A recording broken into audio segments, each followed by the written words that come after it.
In this video, we'll cover isotopes, also known as nuclides. Here's a very simplistic image of an atom. It's got electrons around it, and it's got a proton and a neutron. So an atom essentially could be made up of all of these three things: electron, proton, and neutron. I say could be made up of these things because some atoms actually don't have an electron in order to exist as an atom. And no, some actually don't even have a neutron. They just have one proton and that's it. Nevertheless, this electron, proton, and neutrons are generally all collectively together what makes up an atom. The proton and the neutrons are located in the center, and that center is called the nucleus. The atom that you see here are based off of proton. What that means is all of your elements that you see on the periodic table, whether it's lithium, phosphorus, or sulfur, any of these elements are determined by the number of the protons, not electrons, not neutron. Say for carbon, for example, it might have it has 6 protons, but say it has 10 electrons. Say it has 1,000 electrons. No matter how many electrons it might have, and also even neutrons it might have, it's always going to be a carbon based on the number of protons. For this one, if you could just count the proton, 1, 2, 3, 4, 5, 6, 7. There are 7 protons, so this would be nitrogen. It's in the atomic number 7. Now, I do want to emphasize one more thing before we move on, and that's the charges. Electron carries negative charge, and the protons carry positive charge. Sometimes you may see a textbook referring as E negative, and then proton as P plus. Neutron has charge of 0, has no charge. Now, I'm going to switch up the little topic a bit to introduce the topic of isotope or nuclides. Here's apples. Here are apples, and there are all different types of apples. But no matter how good it tastes or looks a little different, they're all apples, aren't they? I mean, one's a Granny Smith, Jazz, Pink Crisp. There's Fuji apple. These are all different types of apples, but they're all categorized as one apple. Just as these guys there are different types of apples, so comes with the atom. For example, these are all 3 different carbons. However, they're different a little bit. This one is carbon 12, carbon 13, and carbon 14. And what's different is not the number of protons, because they all have to be carbon, but the number of the neutron is different for carbon 12, 13, and 14. So therefore, we consider these guys as isotopes. Okay, they are isotopes of each other. It means that they carry the same number of protons, but different number of neutrons. Here's another example of an isotope. Sodium. This one is sodium 23, and this one is sodium 24. Well, if you look at the number of protons in the nucleus, they're both 11. So if you look at the periodic table, it's under the number of 11. But however, the sodium 23 has 12 neutrons, whereas sodium 24 has 13 neutrons. So therefore, the two are different in the number of neutrons. They're isotope of each other. Now, you might see this symbol over here on this bottom, and that is the isotope symbol. The isotope symbol has element symbol on here. So for us, sodium is Na. On the left side, the superscript corner, that's called the mass number, or A. The mass number is equal to the number of protons plus the neutrons. So if you add the 11 plus 13, for example, you would get 24, and you see the 24 here. 11 plus the 12, you see the 23. That's the mass number. On the lower bottom, the subscript here, that's the atomic number, also the number of protons. So you see the atomic number on the corner here. They're both 11 since they're both sodium. We can organize all of these information in a table format like this. We're going to determine the number of electrons, proton, neutron, the atomic number, mass number, and this isotope symbol here to help you organize everything together. So let's start with the easiest, which is the number of protons. So for sodium, it's in the atomic number 11. So proton number is 11. Atomic number is also 11 since that's what it equals to the proton number. The mass number, however, is a little different. It's this corner here. So based on what you see here, we can just simply write it's 24. Well, what about the number of neutrons? Well, the neutrons, it's already showing for, this is for 23, so I should write it for 23. I apologize.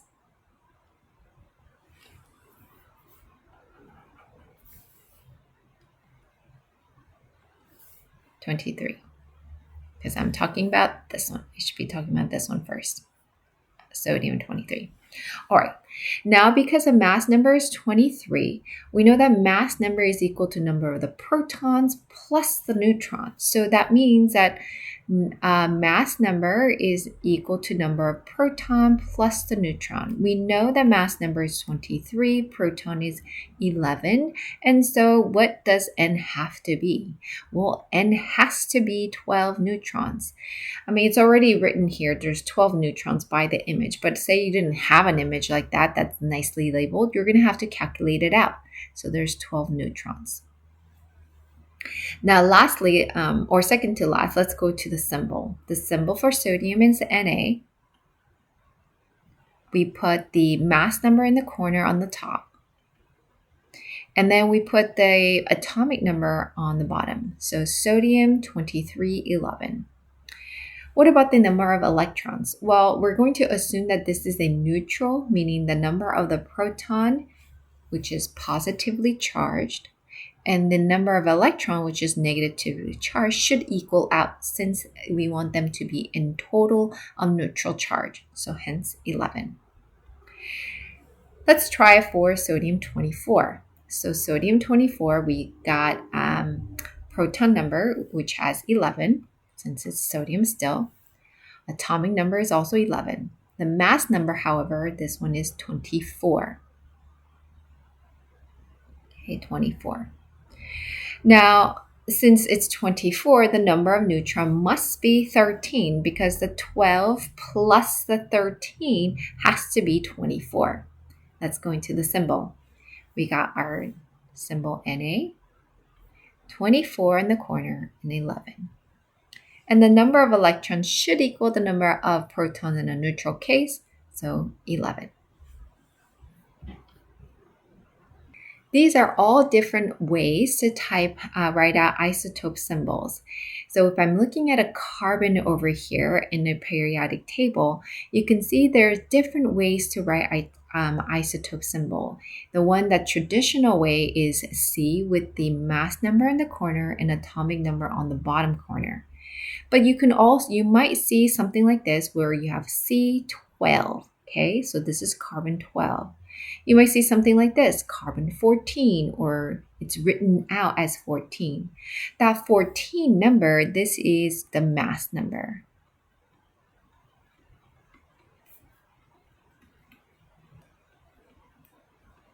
So all different types of isotope symbol that you should be familiar with, and this is more of a traditional nuclear isotope notation, but you should be familiar with all of these guys. Let's try a learning check based on what we have learned so far. Here is a table of carbon 12, 13, and 14 isotopes that is on the very left, and you are going to find out the number of electron, protons, and neutron atomic number, the mass number, and that typical symbol with X as its element, and number of protons here, and then the mass number in that corner. It was also represented as Z and A, but M meaning mass number, P means proton number. So try this and come back and check the key, and we'll try the next one together. Here is the key.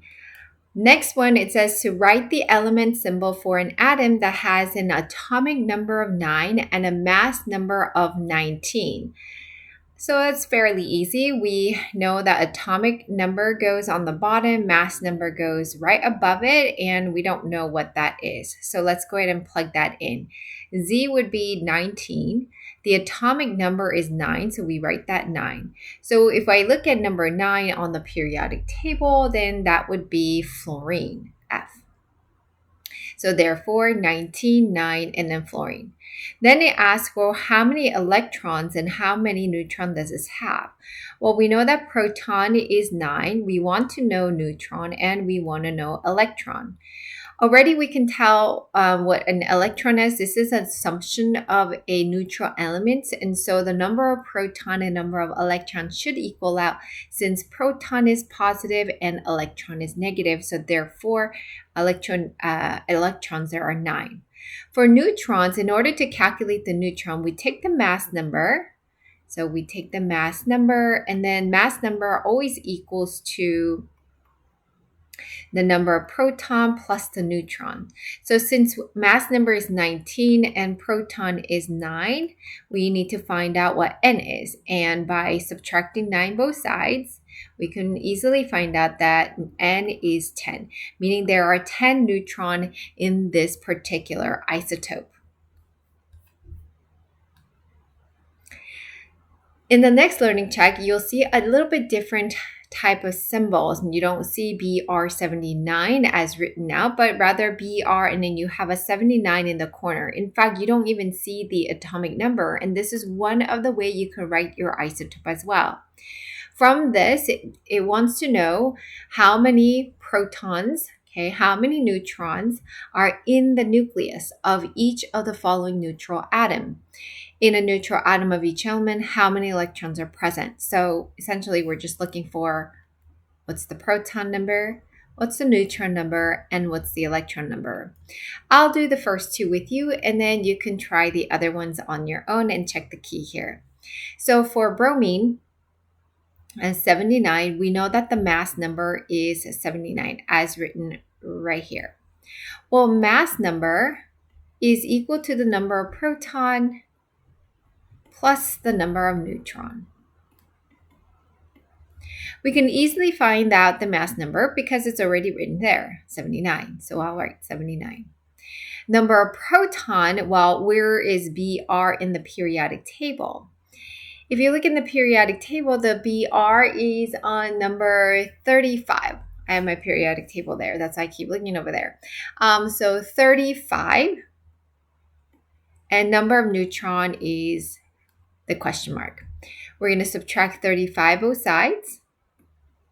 And then so therefore, the number of neutron is 44. So let me plug everything in. This is 35, this is 44, and the number of electron and protons should equal out since they're saying that this is a neutral atom, meaning that the number of proton and electron, the positive and the negatives, will cancel each other out. So there has to be 35. All right, let's go for cesium. So 133 CS.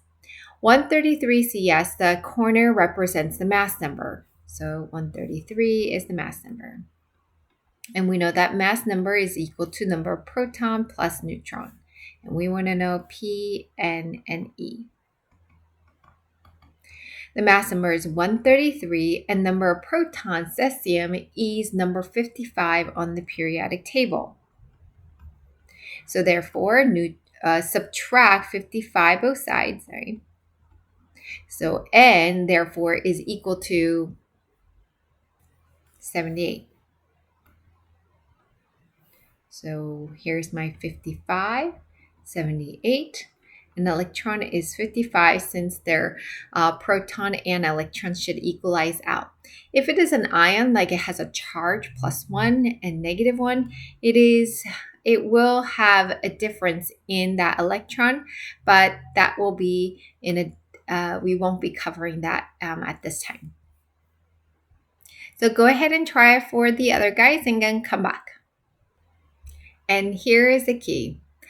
I wanted to just emphasize these one of the two elements here, the bromine 79 and bromine 81. They're both bromine. If you look at the proton number, they're exactly the same, but the neutron number does differ, so therefore they are isotope of each other.